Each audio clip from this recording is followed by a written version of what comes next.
Hi everybody, I am going to show you how I add a handle to this slipped wonky mug. First we're going to put a little slip on the top edge. This just helps it to stick a little better, and approximately where you're going to want it on the bottom, and you might refine that later. I take a little carrot of clay, roll it out so one end is a little thinner, and just slap it down on some paper. You can roll a texture on at this point, or you can just use a sponge to give it a little groove. Trim the top where you think it's going to be the thickest and look most appealing, and just slip the top of that so it sticks really well. I like to peel it off the paper so that it never gets bent the wrong way, and form a basic shape of a handle at first.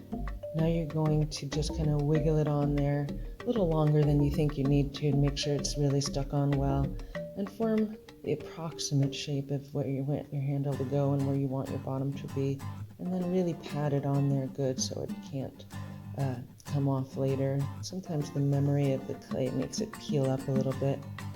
I like to put a little stamp on the bottom, gives it some nice texture and adds to the adhesion.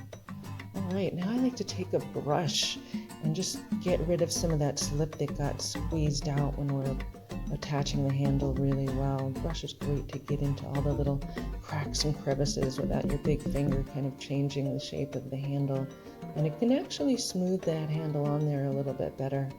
So brush is a great little tip. I just dip it in some water and dry it off a little bit so it doesn't leave water all over the place. Now is a good time to just kind of refine the shape of your handle, make sure you're happy with it.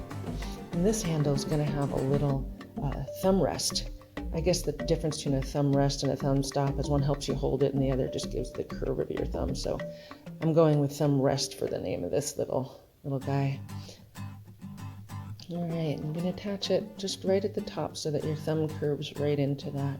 And this doesn't need to be attached super well because it's not going to be getting any pressure pulled on it or anything, and you don't want to misshape your handle when you're adding it. So you're just going to gently place it on there, wiggle it in, and smooth it out a little bit.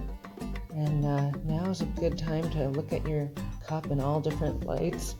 Make sure that you're happy with the form of your handle. Make sure it's got a good, pleasing ear form. And